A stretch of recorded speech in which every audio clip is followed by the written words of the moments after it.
Okay, today we're privileged to have with us the 2,500-year-old man, Zaida Buddha, who is usually very difficult to get for an interview, as you can well imagine. He travels the world lecturing to different people, many people, just like you, the listening audience, searching for the answers to questions that arise in psychotherapy, particularly the issues around suffering. And ZB, as we call him, is an expert in suffering. Just a little while ago he was telling me about a pain he had, and you talk about suffering, and he really knows what he needs to know. So just shortly we'll begin, and I have a whole list of questions for ZB, and we'll try to follow him as we go along. Thank you. Recording. Well, certainly it is with great pleasure now that I introduce to you Zaida Buddha. ZB. Is it all right if I call you ZB? Certainly. Come right over here and have a seat so the camera focuses on your face. Oh.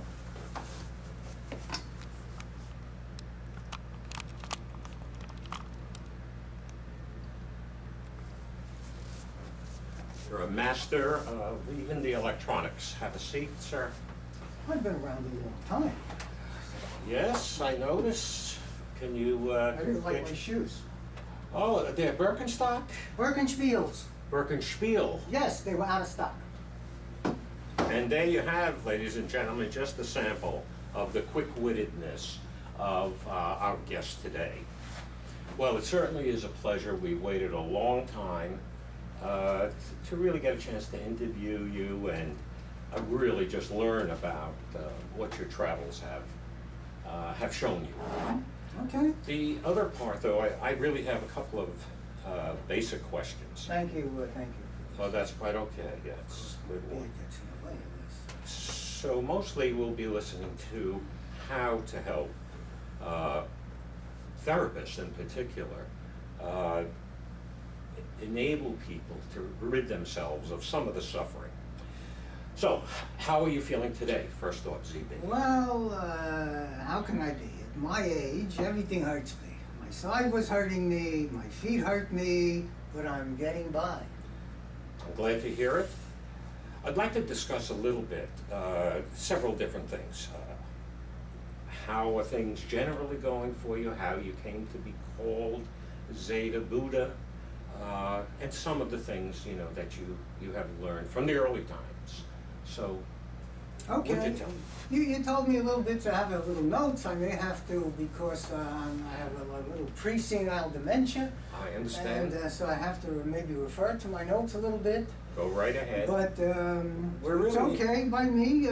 So you want to know... How you develop your ideas, how you became to be called Zaida Buddha, which is an unusual name. Yeah, well... And you how know, was life in the early times? well, you know, that's not my given name, Zaida Buddha.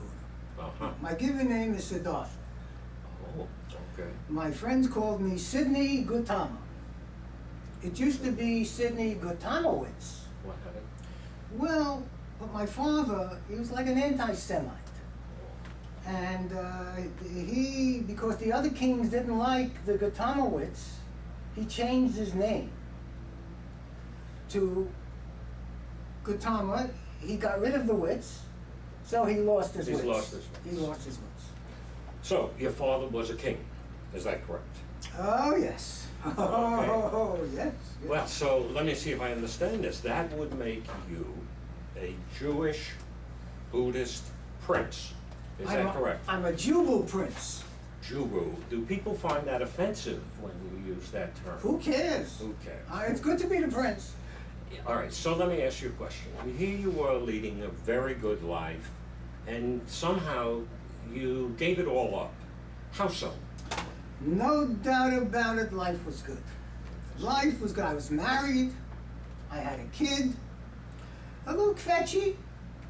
As children would you know, a nice wife, a Jewish American princess. Okay? Nice to look at. And she was a kindly person. What more could you ask Well, for? I had it all. Okay, so how did you become Zaida Buddha? Well, the kingdom was a very nice place to live. Nobody had any problems. Everybody was happy. Going around singing and dancing and eating and, pardon my expression, stooping. Is that like bending over? No, it's like fornicating. Fornicating. They love to do that. Everything was very good in the kingdom. Boy, I'll tell you, that's some kingdom. It was some kingdom. Okay, so you stayed within the kingdom. Well, I did, and we did, except every summer we would go to the beach. Oh, okay. So even though life was good in the kingdom and nice, as you say, you still went to the beach. What beach were we talking about? It was Coney Brighton in the south, Bay 2. Day 2? Day 2 in the south, and we ate at Nathan's. Even though my wife made sandwiches, we liked Nathan's.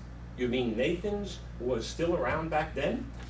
Nathan's has been around longer than me, and you know. Okay, I love the Frankfurters. I love the chow mein sandwiches. 2 shekels then. Prices are a little higher now, but what do you expect with bailout and things and all of that? Oh, yeah. But back to the story of my transformation. Yeah.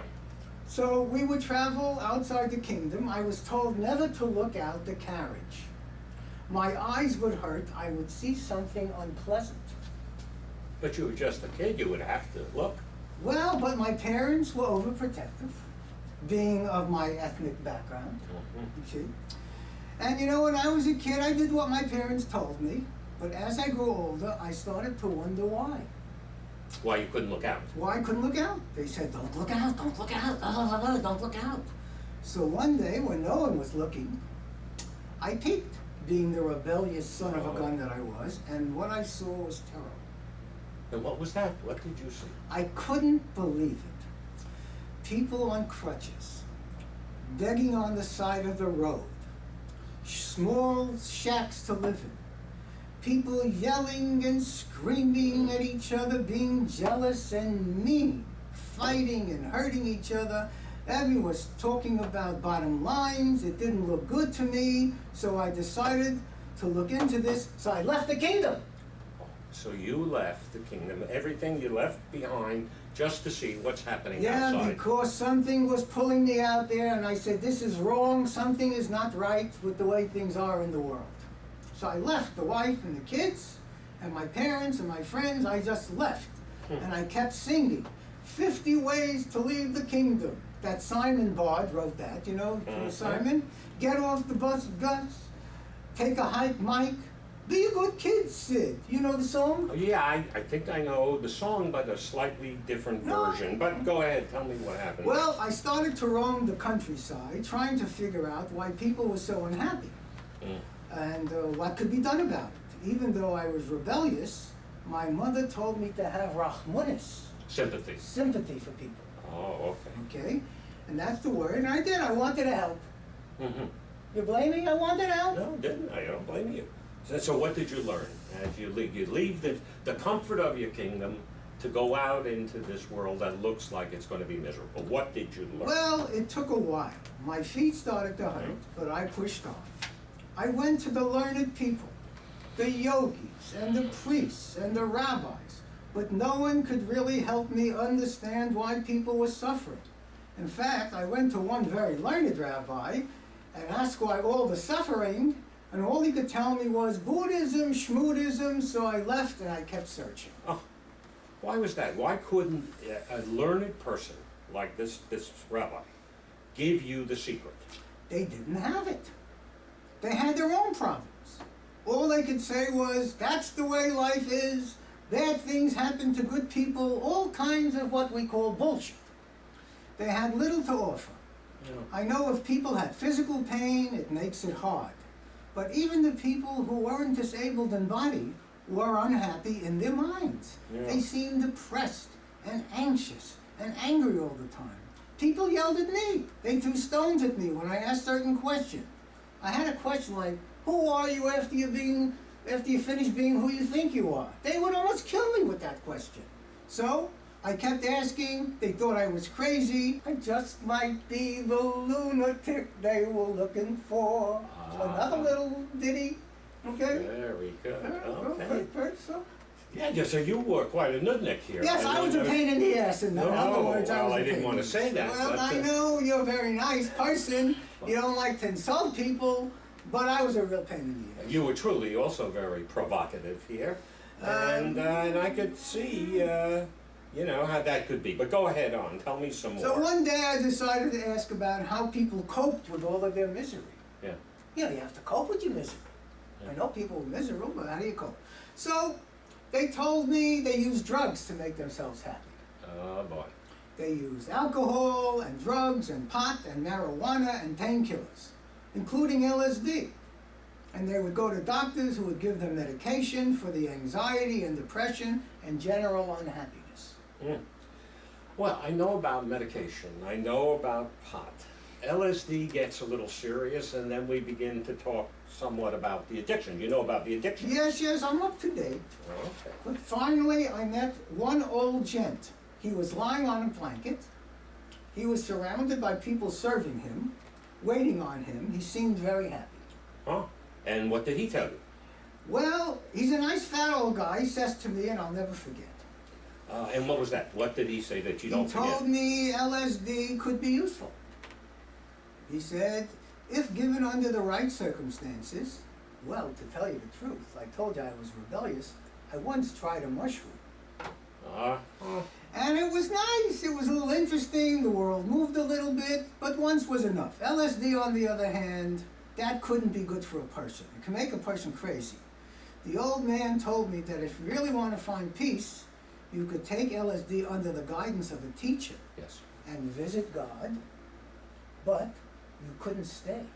No? How so? Because, what are you, a poet? No, how so? This is, you can't stay. You go up and you come down with LSD and any other drug that causes you to escape from reality. The reality issue. Yes, I know. yes, So what yes. did he suggest instead? He told me love is better medicine. All right. Okay. And you responded, yeah. So I said, easy for you to say, being surrounded and served by all of these people. How can regular people get that? How can they become loving? If everyone loved everything, there would be no suffering. But how to do that? They had no answers. So I sat down and meditated on the problem, like the fat man told me. He also told me to think about this. When a pickpocket meets a saint, all he sees are his pockets. And you believe it? I didn't know what the hell he was talking about, but it was a clue. I didn't get it. So I sat under a Bodhi tree. I don't know what a Bodhi tree is, but it was shady and it was hot and it looked nice. Was that the time you took the mushroom? No, I took the mushroom earlier when I was in the King. I snuck away and took the mushroom. Oh, because I remember you and a tree began to have some interaction. Yes, but, okay, but I digress. I did have a little interaction with the tree. I fell in love with the tree, but that was on my mushroom. But here I just sat and I meditated and I sat there, and after many days, I don't know how many days, okay, I woke up and I got it. I got it. Like the little Byron Katie got it when she woke up. She was in a drunken stupor, and she got it. She was a real mess. But she got it, and she says, if you argue with reality, you lose, but only 100% of the time. This is Byron Katie, that little girl drunk. Well, I have to tell you something. Those are very profound words. Byron Katie, I don't know that I've heard the name before. Yeah. And I guess I'm asking, is that the secret, that don't argue with reality or argue with reality? Where does that fit in? Why Are is you listening? Is anybody I'm listening? getting no, well, we'll do the best we can here. Okay. Can I trust you? Yes, you can trust me. Are you going to show this to anybody in your business? Just some professionals have really been wondering what's going to come of this. Yeah. And you know, I know I forgot to say to you before.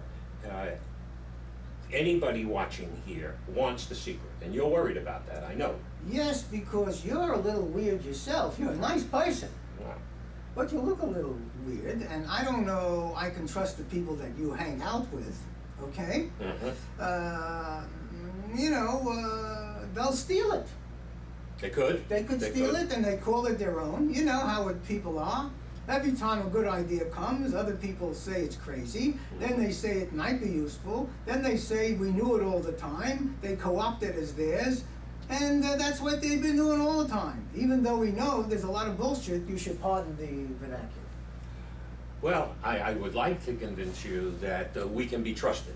I belong to an organization, for short we call it CPA. Oh. And I thought you had a little. No, no. I thought you had a little. I do have. Spasm there. No.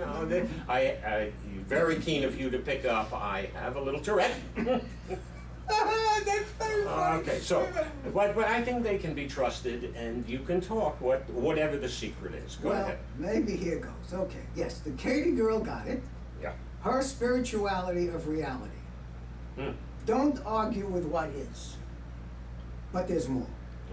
I realize that in this world, everybody suffers to some extent. Everybody has a hard time. Even me in the kingdom had a hard time. The kids didn't like me.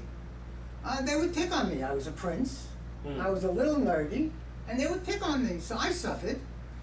I didn't like jousting. I didn't like Johnny on the pony. I didn't like Ring Olivio. I didn't like Kick the Shiksa. You know, all the kid stuff. All the fun stuff. Well, it was good stuff. But I didn't like it, but I didn't know I was suffering. I thought it was all part of life, so. Okay, look, you have to complete this. This is a very interesting thing about why then do we suffer? What is the cause This of is the suffering? key. Oh, the key again. The key. There's a lot of keys here. Many keys. There's many keys. Is there any new key in it? Nookie? No. Is there some nookie? New key? There's nookie and there's nookie. Oh, yeah. Okay, go right ahead. Everybody suffers because they're attached to something. They're either craving for something, desiring something. You know, like this Tiger Woods guy? Oh, yeah. Tiger wants his power, loves to give the golden shower. Oh, my God. And they are pushing things away they don't want, pushing and pulling and pushing and pulling. It can drive a man crazy. You can get sugar from all of this. I got a little dry eye.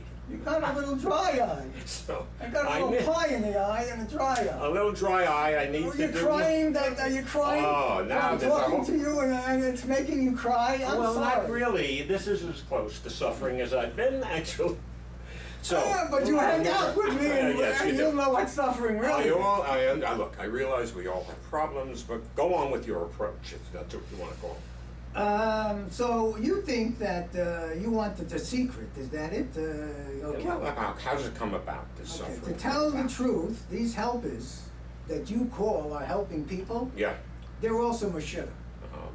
Just a little less than those that are trying to help. You know who told me that? No. Albert Ellis. Oh, wow. You got one of the big Ellis guys. knew we were all crazy. He told me that years ago. Okay. Okay, so that's what he told me. Okay. So we're all a little Meshuggah, and by helping others, we get a little better. So that's it. We just have to accept the suffering that it comes about, and that's it. No. No. So now you know everyone has problems and suffers, and you know how this comes about. Okay? Yes. We don't have to accept it. We don't have to accept it. No. But that's not arguing with reality, then. I mean, you don't have to accept suffering. Okay. No. All we have to do not to suffer is to stop being attached to things and people and events. Stop craving for pleasure. Stop being averse to things. Just accept them as they are with what we call equanimity. Embrace everything that comes into your present awareness. Live in the moment. Is that what you're getting at? Now you're getting it. I got it. Yes. The present is a gift. Notice how clever I am. The present is a gift. All right, control yourself. ZB, your head's expanding like the universe right now. Well, this seems easier said than done. We've been programmed throughout our lives. Be attached to things, be maybe that you need things, be attached to other people. One way or another, we love them, we are attached to them, and we always want things to go our way. We don't want things that are painful or problems for us. How do we get past that? First, we separate wants from needs. Wants from needs. We say we need things, but we really want things. There's a difference, you know. Actually, people need very little. Oh, okay. Food, shelter, water. That's what people need. Do we need other people? Do we need, like, people need people? Oh, you're gonna sing me a song? No, I just People need remember people? hearing, and I thought that must come from a philosopher, or Barbra Streisand. That's my first thought. Oh, she's a good person. Another She's a good good person. person. But I mean, what about it? Is love the answer? Is love the best medicine? Love is an interesting idea. Mm-hmm. Love has many forms. Not everyone agrees with what love means and how we express it. What do you mean? Well, actually, my mother told me this years ago. She told me this man was in love with this woman. He said to her, "I'll climb the highest mountain to be with you. I'll swim the deepest ocean to be with you. I love you so much." What a guy. So she says to him, "Are you coming over tomorrow?" And he says, "If it doesn't rain." And you see? You see? Bullshit. So the bottom line is I you're don't not know. coming. See that? So what does it mean? Well, there is the golden rule. I've heard. Golden rule, but that's a good idea. If we did that, that would be pretty good. Okay. But there's another idea, the platinum rule. And tell me, what is the platinum rule? Again, something I've never heard of. Do unto others as they would have you do unto them. In other words, do what the people you claim to love want. Very hard to do. Very hard to TV, isn't it? I mean, Well, if it was easy, everyone would do it. Egos get in the way, power struggles, vanity, humanity's insanity. vanity, humanities, insanity. Is that like a haiku? It's my brother. My brother Oh, your made brother me haiku? this. Oh, My okay. brother, he's a great writer. He wrote this. So look, if we could do this for all people, that would be living your platinum rule. But if we could do, even for some people, that would be getting somewhere. Right. Not quite platinum, but Right. getting there. Okay. Yeah. Some people are nice to have around, Yes. and some are pains in the ass. Correct. You have to pick and choose. Some others who have been badly hurt take it out on others. We have the saying, hurt people hurt people. Hmm. You see? To stutter? No. No. That's No, that's pretty good. That's very good. Okay, yes. But remember, hurt people Hurt hurt people. Okay. Okay? So, they can become toxic, these people. Hmm. So it's best to stay away from these people, even while you have compassion for them. Okay? You don't blame people. They're doing the best they can with the brains they were given and their experiences. Right. The person is not his actions. Oh, that's very interesting. Often, we mix those two up, and somebody does something we don't like, or that's unfortunate, then we cast on them a bad character. Exactly. Exactly. You're getting it. You're Okay. a very bright person. you Thanks so much. Okay, so it's basically embrace everything, all people, all things, even though that's hard to do, make the effort. know. Of course it's hard. If it wasn't hard, you'd all be me. Oh, And don't be a wise guy trying to trap me. Just listen. okay, look, there's more. Yes, of course there's more. I have a program. Always more. I have a program. Follow my program, everything is going to be okay. Okay, so you mean we have to change a program that probably all of us have, which we were taught early on, and make a change to something new, which of course is always a struggle. It's very hard. Yes, I know. But if you want to be happy and stop all the suffering business, you have to stop thinking like the Meshuggah parents and other big shots trained you to think. And all the teachers and the religious people with all the ideas about God that punishes you if you don't do what the big shots say you should do. God is not like that. I know from personal experience. Huh. Is that what Jesus taught you? Oh, Jesus Nice was guy. a good preacher. Good preacher. He was nice, a real mensch. You have a few people over the years that understood kindness and compassion and wisdom. He was one of them, which they actually got from me, but you know, he came later, remember? Oh, yeah. But he got a lot from you. He got a lot from me, but I got a lot from him. You know, Okay. So you're learning and he's learning. He would sit at my feet when I lectured, and then he would teach me how to make things. He was a good carpenter, by the way. He helped me build my house. Oh, boy. Okay, can we learn a little Okay. bit more about your program? Because it's going to be a very difficult Are you ready? transit. I'm ready. I Are think you I can- sure you're ready? Right now, I'm ready. Can you handle it? I'm not sure I can handle it. Are you sure you can handle it? Yes, I think we can. So, Okay. what's the way out of suffering? Since people who are watching, they're holding their breath and anything else they can reach because they sincerely want to help. People who come to them suffering, that's what we're all in here for. Well, ZB, come. To tell you the truth, I'm not sure everybody wants to help. You mean helping people? Yes, there's no money in it. If they wanted to help, they would follow my program, not the program they were taught in the schools.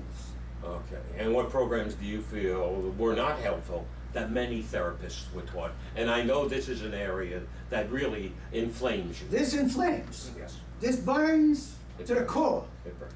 What? You know, first there's the real Michiganer and charlatan Ziggy, I knew it. as he's known in your trade. Right.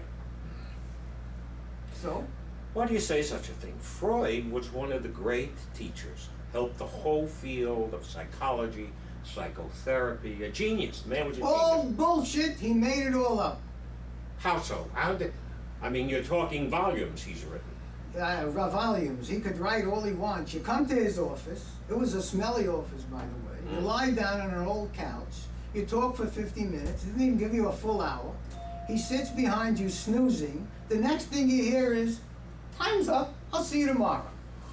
Now this is quite a way to make a good living. He sleeps, he interprets dreams, he makes up stories about how you wanted to screw your mother, and for this you pay him. Not bad. In our kingdom, you could go down the road to Sophie, the fortune teller, and she would interpret your dreams for nothing, and because she loved you. I knew her sister Sadie. Sadie and Sophie, Yes. they were quite a They were pair. twins. They were the twins. They They were- were inseparable. Inseparable. Sadie and Sophie, Sadie All and right. Sophie were wonderful people. So you don't think that that approach that Freud pioneered and wrote about really helps? No, maybe for the healthy and wealthy who have lots of time and money to waste, and it helps to get things off your chest. You feel relieved for a short while, but he never teaches you anything. And besides, he made up the whole story about women not really being molested by their parents and other adults, when many of them really were bad people. They were Watch it. mother... Oh, no, watch. I know I have to pay attention. Yeah, to you. because I'm learning the language of America, and these guys were mother bad Yeah, people. no, don't go there. Right. Okay, excuse me. Instead of outing all the miserable bastards that hurt their kids, he made up a story that was all fantasy, more bullshit to protect his ass from the fancy and wealthy people in his neighborhood. Well, you have to admit that's a questionable point of view. And also, you know that things have changed. The way you were taught back in the years is different now than what people are taught. It's not only sitting and talking and no one answering. Yes. Things have changed. Yes, and I know all of these things. From the crazy psychoanalysis, other things have come. Good things, yes. Well, yeah, we could talk about behavior therapy, acceptance therapy, cognitive therapy, commitment. I mean, there's all kinds of things, and they're useful, aren't they? Yeah, they are a little better. Sometimes they're much better. But you know, this therapy business also harms people. If you read the recent literature, young man, you know, I have been called the first cognitive therapist, long before the other guys like Ellis and Heshy Beck, both Jews, by the way.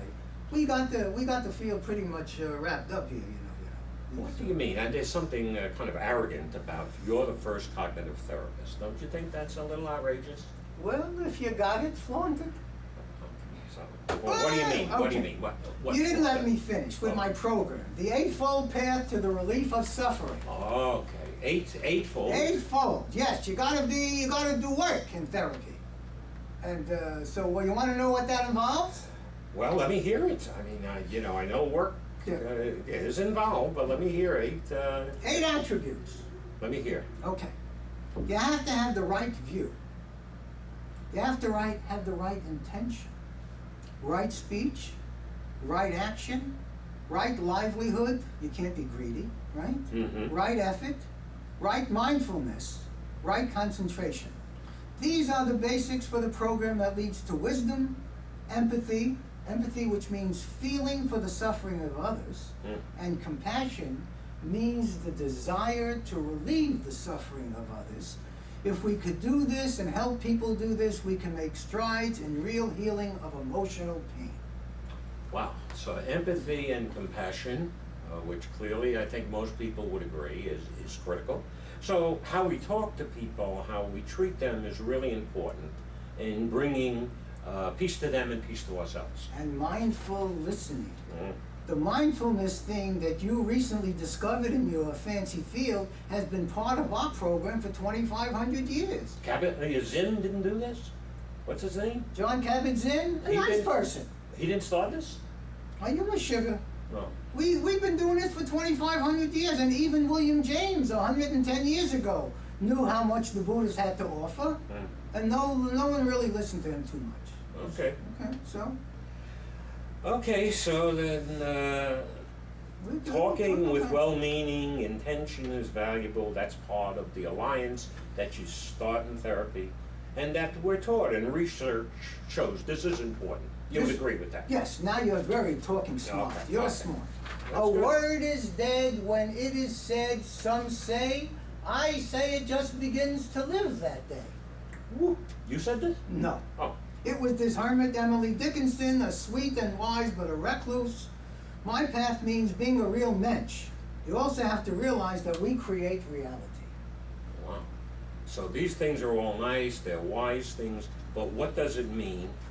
We create our reality. Aren't things real like we see them? Here's a table, here's a beard. I mean, what? Is that not true? Well, now you're really getting to the essence of the issues. Form is empty, emptiness is form. Yes, if I only knew what that meant. I don't know what the hell it means. hell I'm is just that? kidding. No, no. I'm just kidding. I know Let's what hear. it means. Let's hear. Of course things exist out there, but we react to them as a function of who we are, not how it is. Wherever we look, we find what we're looking for. So that's like that pickpocket. See, Yes, exactly. Now you see, you're putting things together. You're a very wise person. So it sounds very cognitive. Yes, I told you I was the first cognitive therapist, even though Ellis and Beck take the credit. Ellis, by the way, was a very good person. He would be very critical of your thinking, but he accepted everyone as a good person underneath their crazy thinking. I'll tell you something. It was hard. I saw him one time. I really must have been underneath.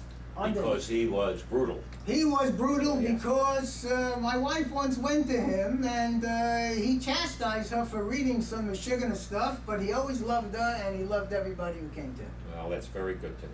So you said the mind creates experience. Yes, boy oh boy, you haven't read the Dhammapada. I don't even know the name. The opening paragraphs tell you this. So, but I have to read because it was a long time ago that it was written by me. Go right ahead. Okay, so. All that we are is the result of what we have thought. It is founded on our thoughts. It is made up of our thoughts. If a man speaks or acts with an evil thought, pain follows him as the wheel follows the foot of the ox that draws the carriage. All that we are is the result of what we have thought. It is founded in our thought. It is made up of our thoughts. If a man speaks or acts with pure thought, happiness follows him like the shadow that never leaves him. Oh, so there's something about it. It's like a constructivist there. Constructivist, schmuctivist. Oh, wow. Yes. So all of this means we make things happen by our minds. We create heaven and hell. The way is not difficult for those who have no preferences. I don't believe you actually said that. Are you calling me a liar? No, but I exaggerated, I would say. Well, you thought it sounded like maybe Late So, huh? Well, what some other or Asian person. It could be. My mind is getting it's called cognitive slippage. Slippage. Do I know? Slippage, you know, cognitive slippage? Oh, yes. At my age, we get a little cognitive slippage. We get a lot of things that are slipping. I'll tell you the truth. Okay, let's get back here to the responsibility Okay. thing. You mean we are responsible for everything that happens to us? I walk outside, I get hit by a bus. Now we're getting at it. We're not to be blamed, but we are responsible. All right, so let's get something clear. Are we responsible or are we not responsible for creating our own suffering? If patients come to us and they're in emotional pain, should the therapist just tell them they're creating their own suffering, just stop it, Like the Henny Youngman joke, you know, if it hurts to pick up your arm, don't pick up your arm. Is that how we're supposed to treat? Where is the empathy? Where is the compassion? Well, in some ways, yes. In some ways, no.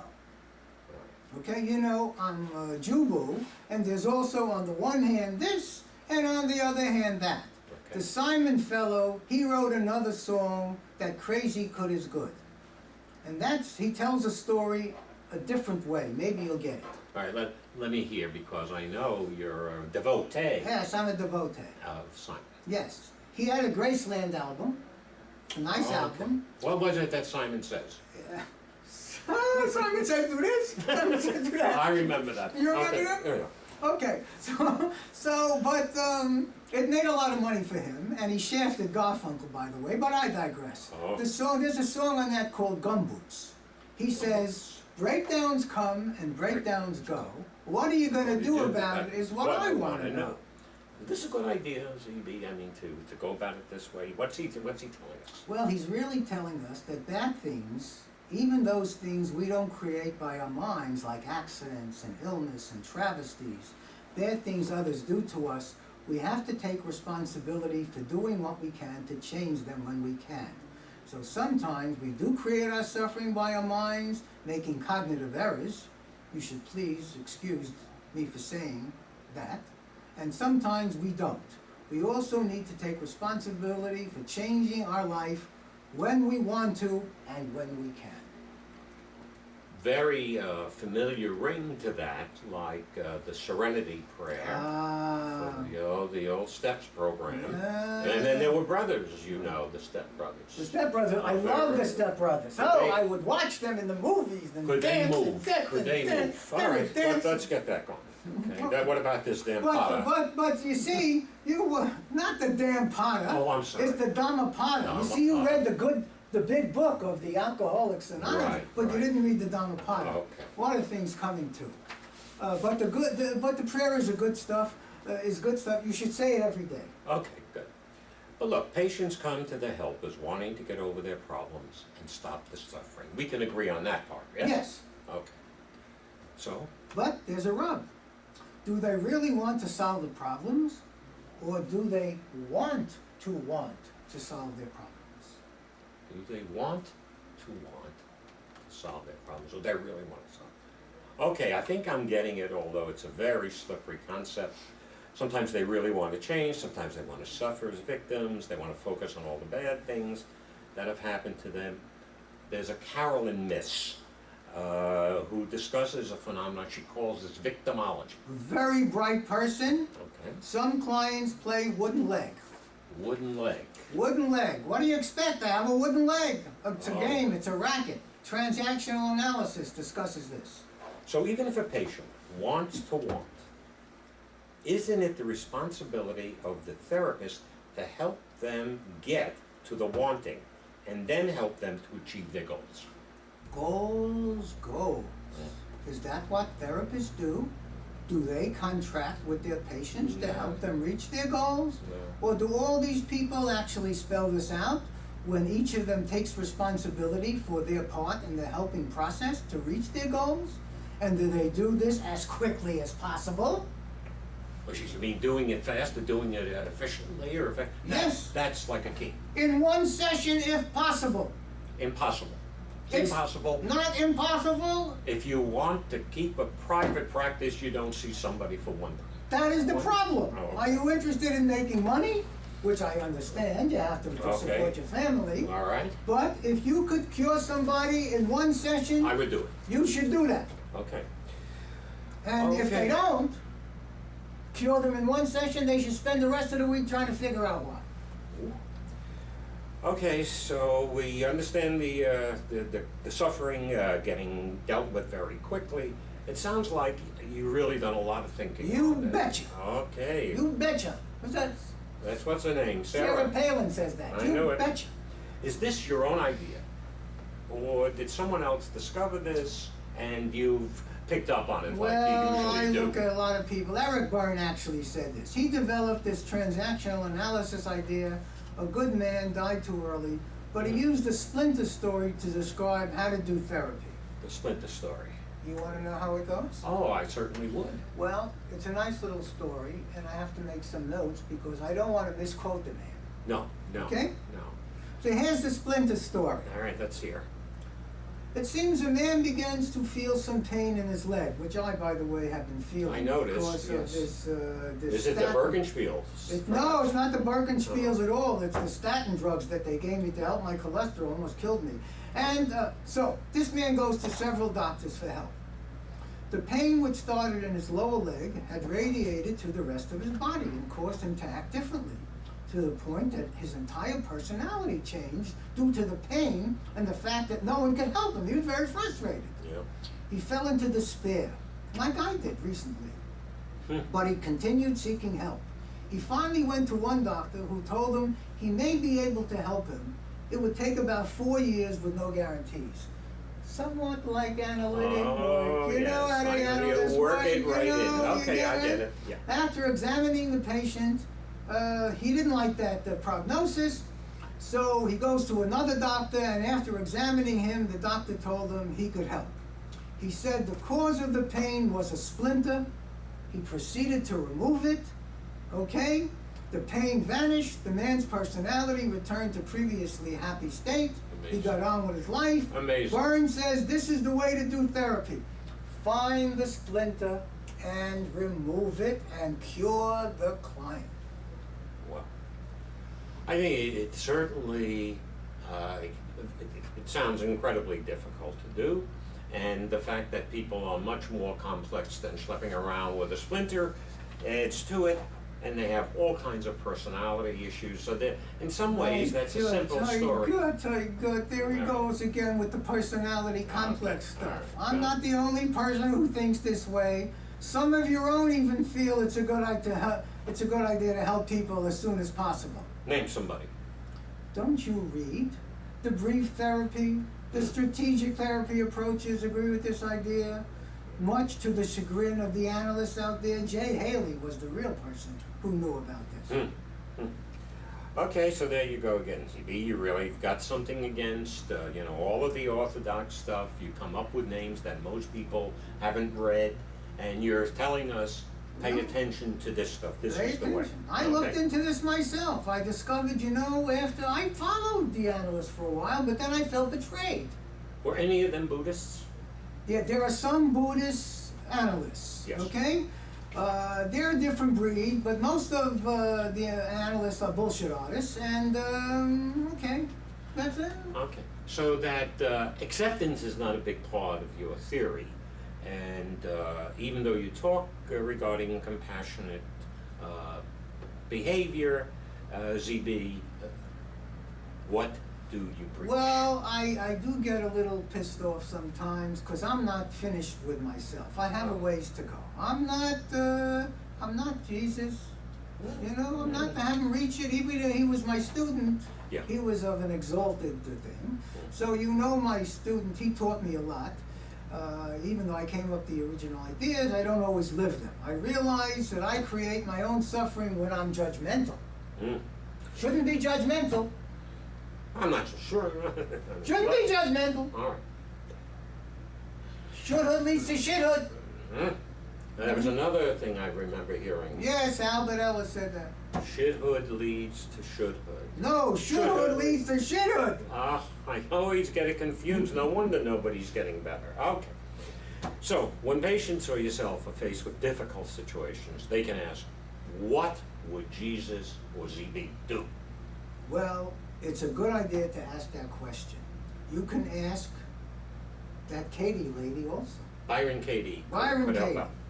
These therapists who may be listening right now to your wisdom, many really are trying to help. Trying is lying. Where do you get these things is really amazing I don't to me. know. I don't know. Yes? Okay. So they're working on becoming more helpful. Don't you believe that? Yes, they're listening, so I suppose they want to get healthier so they can help their patients more. And don't patients work on getting healthier so they can live a more fulfilling life without so much suffering? Working on it, working on it. This guy, Woody Allen, he's been working on it all his life. Now he says he can eat without a bib. Good for him and good for the therapist. Well, I certainly sense your cynicism about this noble therapy profession. Do you really think that therapists collude with their patients' resistance to prolonged treatment? You know, Freud was one of the first people who discussed resistance in therapy, that somehow patients sabotage their progress. Yep, I know the scene, but he did not discuss counter-resistance, though he mentioned this counter-transference idea. When a patient tells a therapist that therapy has helped them and they want to leave, some therapists tell them that they're escaping into health to avoid further insight into their problem. Oh, brother. Talk about bullshit. And so that's definitely not appropriate. Yeah, well, it's good for the therapist. Well, They can do this because the patients think they need the therapist's approval, and they buy into this belief. That's why we should tell patients not to believe everything they think, or everything the therapist thinks. All this is possible, since there is not a contract letting the therapist and patient know when the therapy ends. And if a patient doesn't make progress, the therapist usually blames the patient instead of looking at himself and his ideas. I've heard that happen. You know, somebody's been in therapy a long time, no improvement. They're said to have all kind of resistance and so forth. If they go see somebody else or get better, spontaneously the answer is, well, it was about time. It was all my work anyhow. Yes. So you're saying patients should think for themselves, and if they could, they wouldn't need a therapist. Exactly, now you're getting it. Don't buy into the therapist's point of view or anyone else. Make up your own mind. The Shelley Cop wrote a good book about me. If you meet me on the road, kill me. Kill you? That Sheldon Cop had a good idea, because that's not really me. Don't listen to anyone. Listen to your own heart, your Buddha heart. That's what I say, and the Talmud says the same thing. Your is the ultimate Buddha. The Talmud. The Talmud Such as and the Dhammapada, they're all saying the same thing. Listen to your own truth and your own heart. So why should anybody go for help? Why not just read your work and other spiritual healers, save yourself a bundle of money and time, and you're done? Well, that's a good idea. Bibliotherapy helps. You know about bibliotherapy? Yes, yes. Also because sometimes, because you're so caught up in your own mishigas, that someone has an idea that might be useful, and the patient hasn't thought of it. The patient shouldn't just accept the idea, but question it. Try it on for himself, and if it's useful, use it. Thank the therapist and leave. Did you know that bibliotherapy is what Woody Allen worked on so that he could finally eat without a bib? Did not know that? Did not know that? Made me think of it when I began to analyze where would bibliotherapy come from. Amazing. I made one instance in therapy. Okay, so some patients have very serious problems. Professionals diagnose them, and then we help them, right? That part's right. No. No. So first, this is a great idea that the field came up with. First, we label people, convince them they're sick with this or that diagnosis, and then we treat what we just created. Not a bad way to create this good living for the whole profession. You should read Thomas Zaz. The psychiatric group thought he was crazy, but he had something. Well, I can really see, given what your early training was, why you're such a cynic. But the other thing I noticed about you, you keep telling me what I should read, like you're pushing your ideas on me. Well, it's a recommendation, but you're correct. I shouldn't be shooting on you, okay? I don't like that. No, I shouldn't be shooting on you. The Ellis reminds me of. I've been around a long time, and I've seen a lot of mistakes, and occasionally I make them. I told you I'm not finished. Okay, well, what if a person comes in, they're really sick, and they're coming for help, okay? So this isn't just something you can tell them, you're making this up. There you go with the sickness shtick again. People have different ways they want to live. If they're not hurting anyone, leave them alone. What if they're hurting themselves? Now we're getting into real muddy waters. This Katie lady had a good idea. Find out whose business you're into. There are three kinds of business. There's God's business, someone else's business, and your business. If you mix them up, you get into trouble. Okay, so about these people who are hurting themselves, should we, or wouldn't it be a right action to get involved? You don't stand by? Well, an ethical act takes a lot of things into consideration, okay? As I've stated elsewhere in my books that I've written. The act itself, like no killing, the effect it has, the person doesn't like it, Right. what you do, the context, and the intention. Hmm. Considering all of these factors is important. And we know the road to hell is paved with good intentions. Intentions for who? That's what patients' rights is all about. Who are we really serving? The client, the patient, ourselves, our institution? You gotta be clear about that. Ooh, boy. Okay. And this gets us into things like involuntary hospitalization. Should there be such a thing? Legal, they're very confusing, but let's stay on simple things. But look, I still have the same question about what a therapist should do. If somebody comes to us, very strong feelings, very strong emotions, they don't know how to deal with it, they don't know how to understand or cope. What do? You give them some ideas, but you know, people here are waiting for something they can really grab hold of, practical. They could journal, put their ideas and feelings in a book. They can meditate. They can always read books by Goldman and Steiner on emotional intelligence if they're serious. The therapist should first figure out whether the patient really wants to change their thoughts, feelings, or behavioral reactions. The wanting question, once again. Very important. Keep coming back to the wanting question. Okay, how can we assess whether what the patient says he wants is really what he wants? You test them. You test it. Yes, you test them. You mean a psychological test? No, that bullshit? No. No. Well, he'll always say, yes, I want to change, that's why I'm here. Not always, but frequently he'll say that. You don't test him by asking him. We test him with the energy techniques that people in the healing business have developed. Energy techniques, not familiar to me or most of us. Yes. All life is energy. The guy Einstein knew a few things. Remember him? I know him, yeah. Thoughts are energy, feelings are energy, things are compacted energy, as the quantum physics people understand. They understand this. They understand this. Quantum physics? Please don't ask me about quantum physics. It's too confusing for me. But if you really want to learn something, read Bruce Lipton's The Biology of Belief. Another thing I have to read, the biology Yes, of but belief. read. He's a biologist who believes it's not DNA, RNA, protein. He believes it's the environment that can change the brain cells, since we're immersed in energy fields, and that changing the beliefs, you can change your brain and change your behavior. It ain't easy. Read his book. Read his book, again, reading. Right, I'll stop doing therapy and I'll read. Just read. Okay, well, but in the energy procedures, you just ask the patient outright, and he responds with the truth. He'll really tell you if he really wants to change. Yep, but not in words. Energy procedures, you just ask the patient outright, and he responds with the truth. Repeat Okay. after me, I want to get over this This problem, and you wait for the head to go like this or like this. That's all you need. Okay. And then you will see what he says. Okay. So I deserve to get over the problem. You ask yes or no. So there's a whole series of questions. Oh, I have 100 questions. What? I have 100 questions, but some of them like, I'm scared to get over the problem. I'll lose my identity if I get over the problem. I don't deserve to get over this problem. Whoa. Getting over the problem won't be good for me.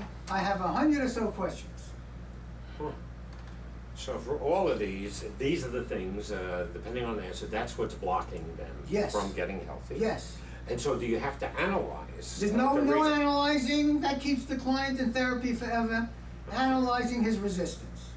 Okay. So you mean just asking these kind of questions, getting a head response, yes or no, gets over the resistances as quickly as possible? Yes, and if you don't get past these resistances, the client never gets healthy. He sabotages himself. So how do we do this in an ethical and responsible manner? Since to be ethical, you have to give them what they're paying for, doing no harm, and doing what we can quickly and effectively. That's what we do. This Haley guy again said this. Okay. You tap tap, tap, and it's gone. Tap, tap, tap. It really does sound a little strange here, ZB. Tapping and the resistance is gone. So where do they tap? What are they tapping? On the karate chop, as they're saying the words, right? Okay. It's an acupressure point. Okay. It's an energy point. Does this stuff really work?